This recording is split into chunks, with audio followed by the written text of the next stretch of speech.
All right, get ready, because today we're diving deep into 14th century philosophy Up a lot. with Gregory of Rimini. Oh, fascinating figure. Really fascinating. Definitely. He's been called the torturer of infants Oh, wow. and the shining light. Wow. hmm Quite a range, wouldn't say. Yeah, that's not your average philosopher, that's for sure. No, not at all. So those nicknames alone make me want to know more. Of course. So who was Gregory of Rimini? And why should we care about him, almost 700 years later? Well, he was an Augustinian friar Okay. who became a master of theology at the University of Paris, Wow. which was basically the intellectual powerhouse of the time, Yeah. But what really makes him intriguing Right. is that he was able to synthesize ideas from both Oxford and Paris, Interesting. bringing together different philosophical traditions and influencing thinkers for centuries to come. So he was a bridge builder, in a way, He was a bridge builder, absolutely. between these two big centers of thought. Yeah. That's cool. Yeah, it is. But what specifically made his thinking so unique? I mean, I'm guessing it wasn't just his resume, right? Right. It was something more than that. Yeah, it was much more. Okay. Let's start with his views on the Trinity. Okay. One of the core doctrines of Christianity, of course. Right. He's been called a radical minimalist in his approach, Oh. championing a view known as propositinianism. Propositinianism. Yeah. Okay, I'm already feeling a bit lost. Yeah, it's a mouthful, isn't it? It is. Essentially, it argues that the divine persons, Father, Son, and Holy Spirit, Right. are distinct in themselves, not constituted by anything else. Got They it. don't have separate properties beyond their personhood. Okay. It's a way of preserving divine simplicity. Yeah. The idea that God is absolutely one and indivisible. Okay. So he was stripping away any kind of unnecessary complexities, Right. getting right to the essence of the Trinity. Exactly. Okay. And he took this minimalist approach Yep. even further by rejecting the idea of principles of divine operations, Right. which some philosophers use to explain how God acts in the world. Okay. They would say things like, God's intellect and will are separate mechanisms Okay. that guide his actions. Okay. Gregory pushed back against that, As you did. arguing that it compromises God's unity.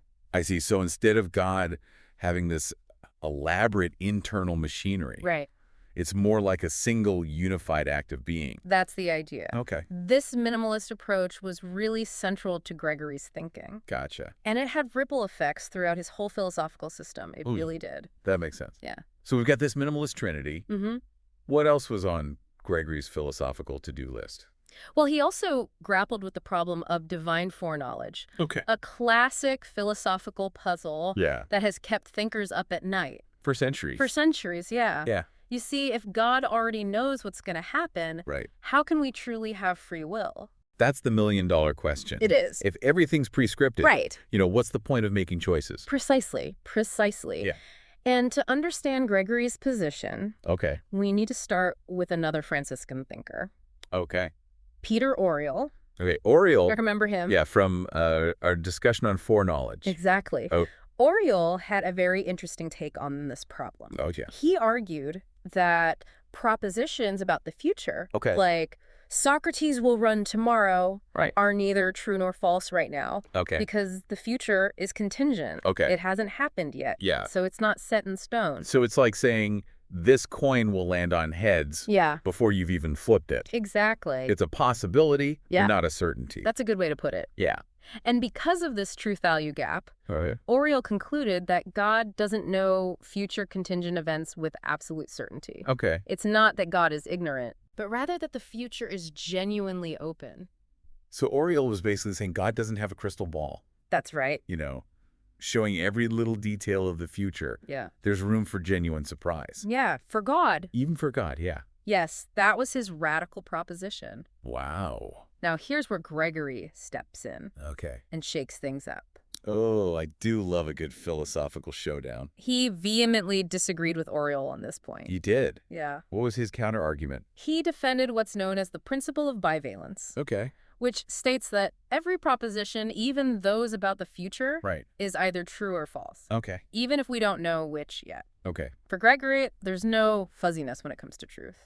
So he believed that even though we don't know how the coin will land, Yeah, it's destined for heads or tails from the get-go. that's right. Okay, but wouldn't that make free will kind of impossible? Well, If Socrates will run is already true, yeah. how can he choose not to run?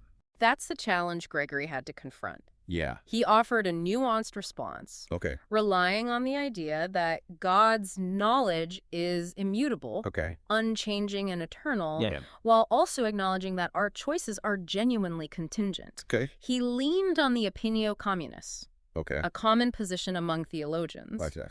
which said that while everything in creation is contingent because God freely chose to create it, Right. God's knowledge transcends time. Okay. It's always been true from God's perspective. So it's like God has the director's cut of the movie, Right. and we're just watching it scene by scene, Exactly. not knowing what's coming next. Yeah.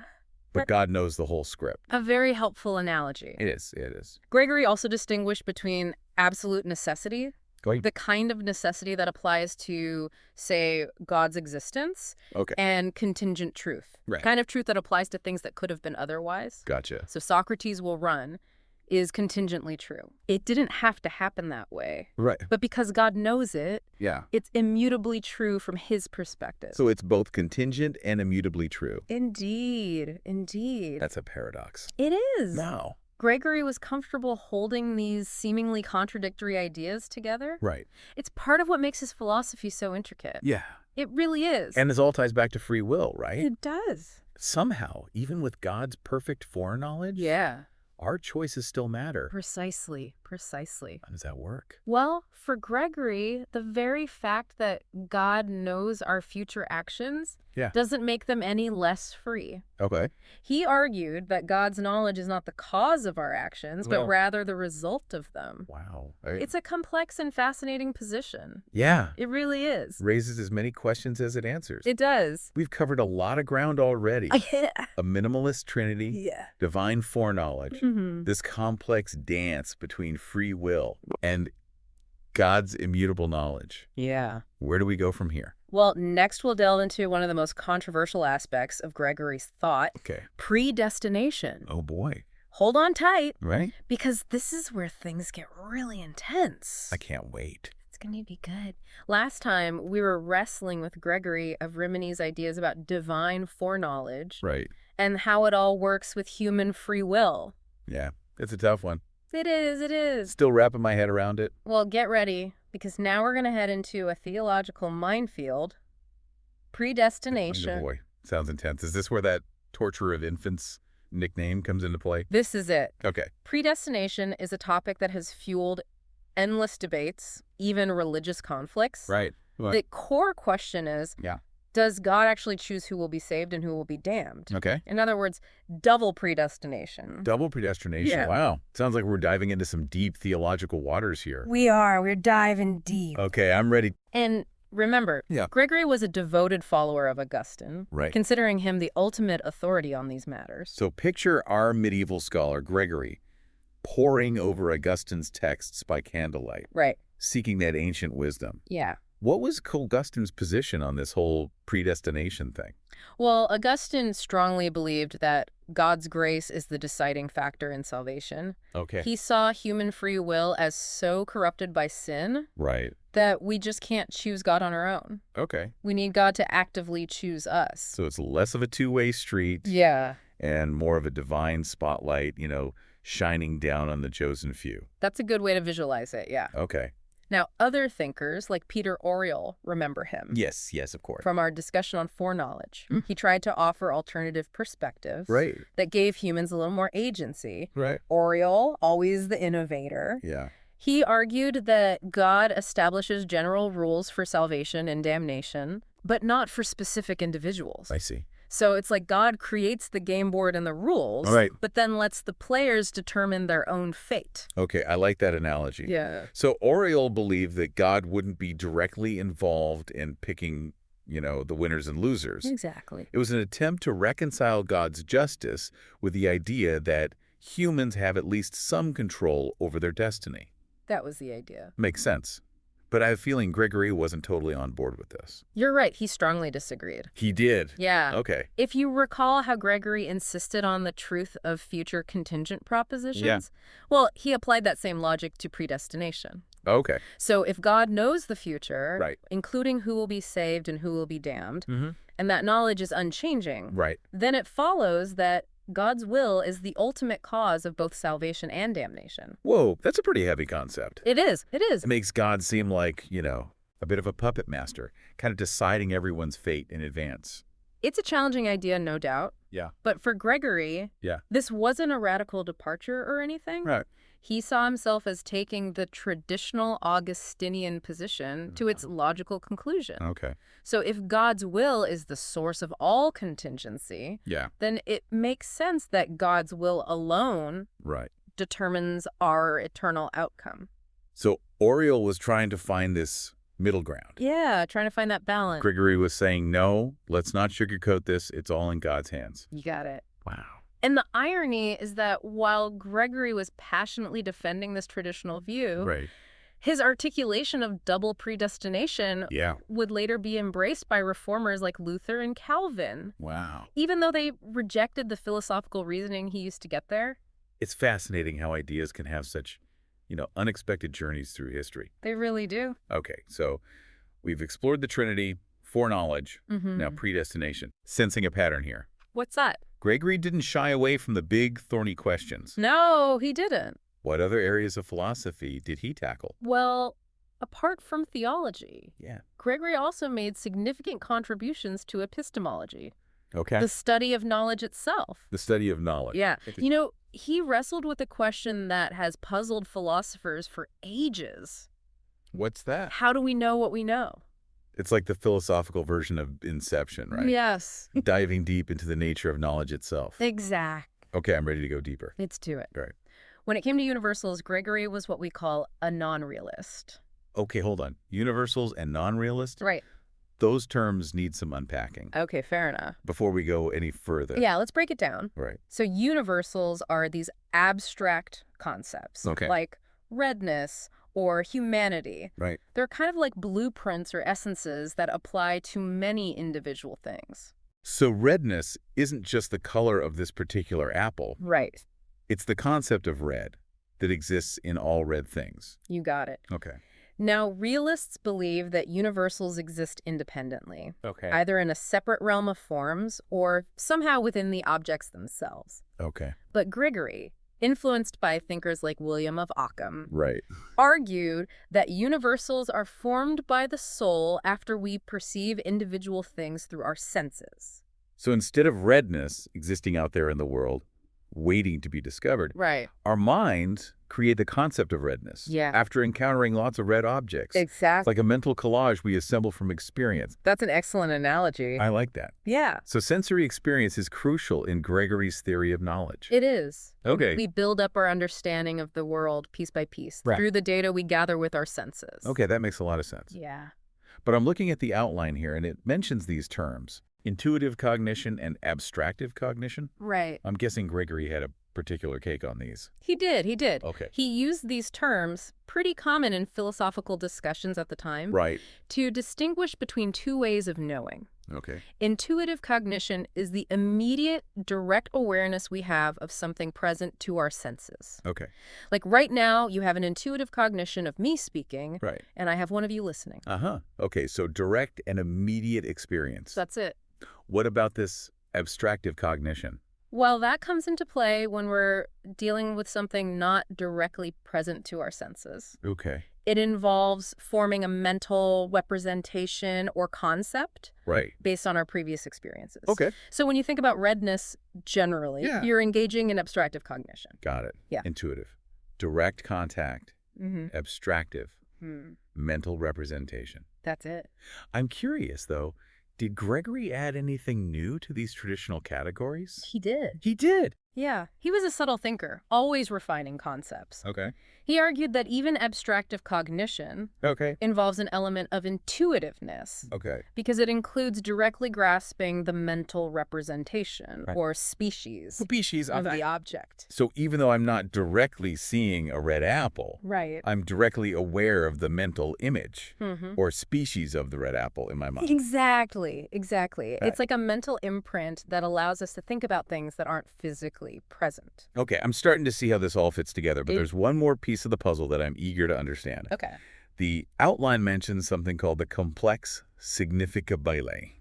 Yes. It sounds, well, complex. It is a complex concept, Okay. but a crucial one in Gregory's epistemology. Okay, so what is this mysterious thing? Well, it builds on the work of Adam Woodham, Okay. and it represents Gregory's attempt to define the object of scientific knowledge. Okay, back up for a second.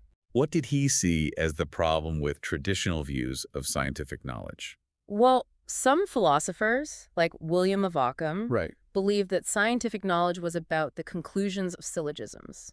Okay. You know, those logical arguments with a major premise, a minor premise, and a conclusion. The classic, if A equals B and B equals C, then A equals C kind of logic. Exactly. Okay. But Gregory rejected that idea. He did. Yeah. What was his reasoning? Well, he argued that if scientific knowledge was simply about the conclusions of our arguments, Right. it wouldn't be very certain or stable Okay. because, well, our arguments can be flawed. So if my premise about unicorns being real is wrong, Right.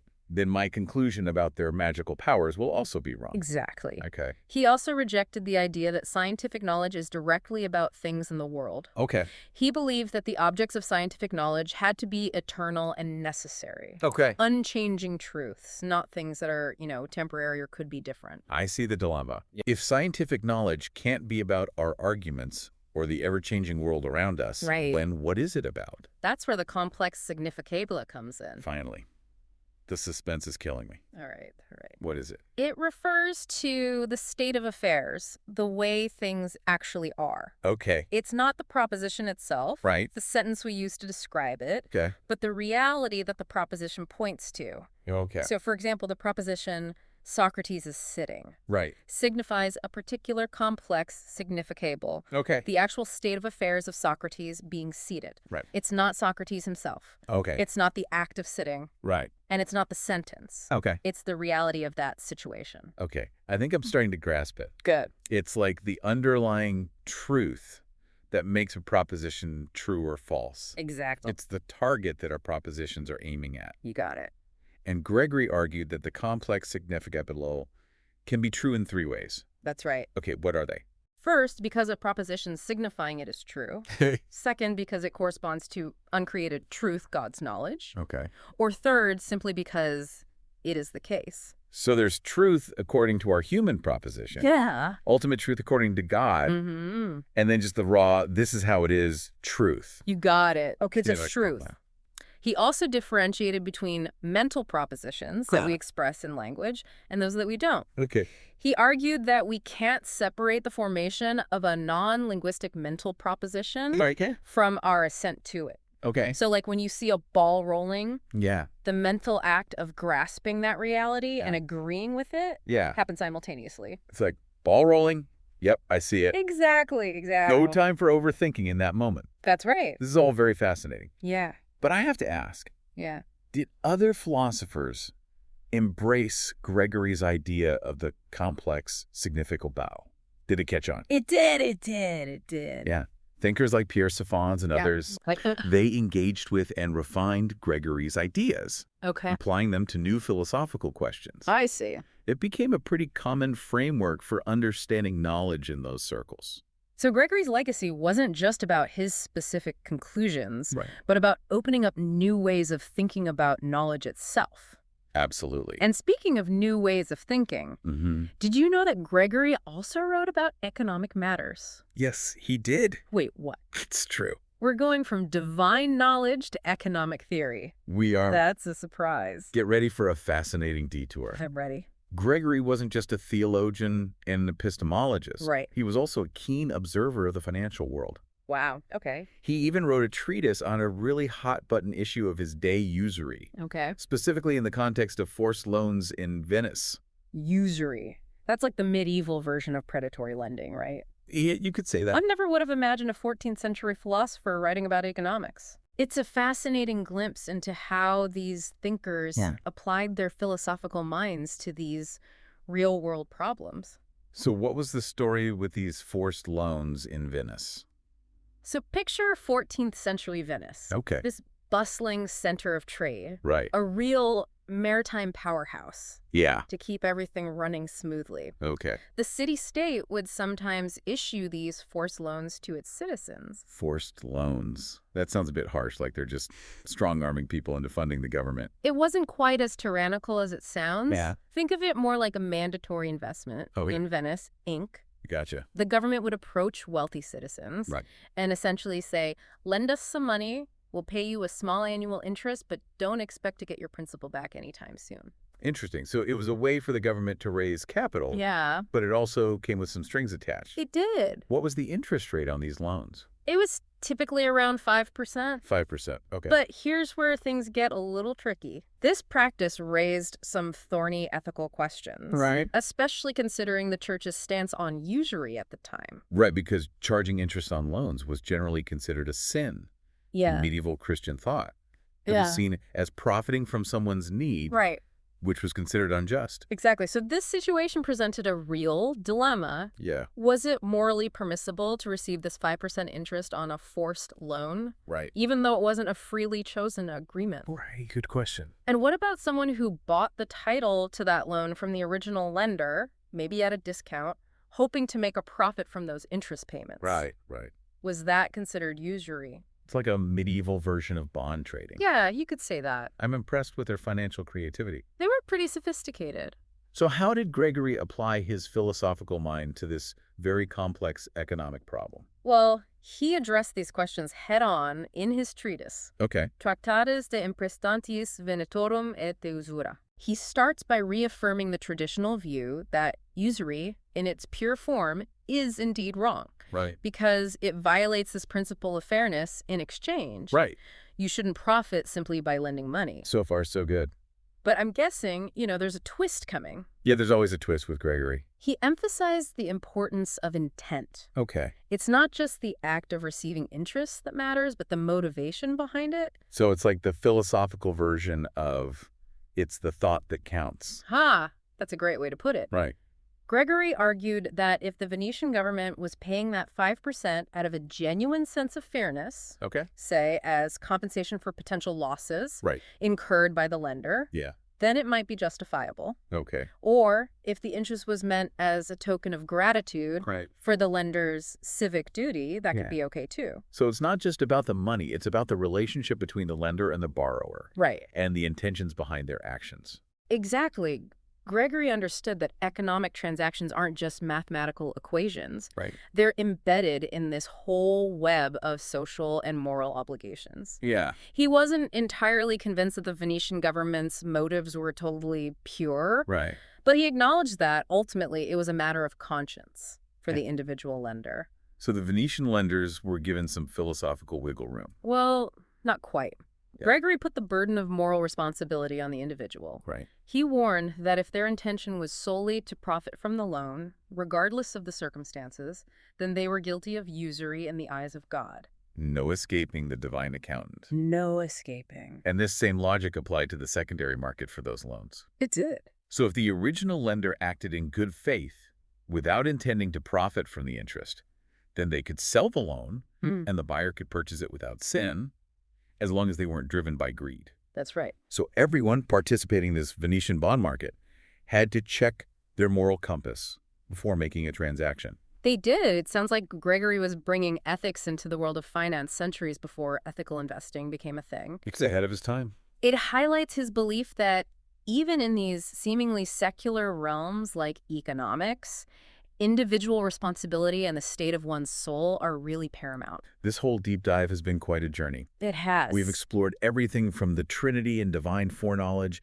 to predestination and the complexities of economic ethics, all through the lens of this fascinating 14th century thinker. It's really a testament to Gregory of Rimini's intellectual breadth and his willingness to grapple with these really challenging questions across all these different fields of knowledge. Absolutely. And what stands out to me is that his ideas, while rooted in the context of his time, still resonate with us today. They do. He wrestled with questions about free will, the nature of knowledge, the ethical dimensions of economic life. issues that we're still grappling with in the 21st century. It's true. Gregory of Rimini's work invites us to think deeply, Yeah. to challenge our assumptions and engage in this ongoing philosophical conversation Right. that connects us across time and cultures. Well said. So listeners, as we wrap up this deep dive, we invite you to consider what sparked your curiosity in Gregory of Rimini's ideas. Right. What questions will you carry with you? Let us know.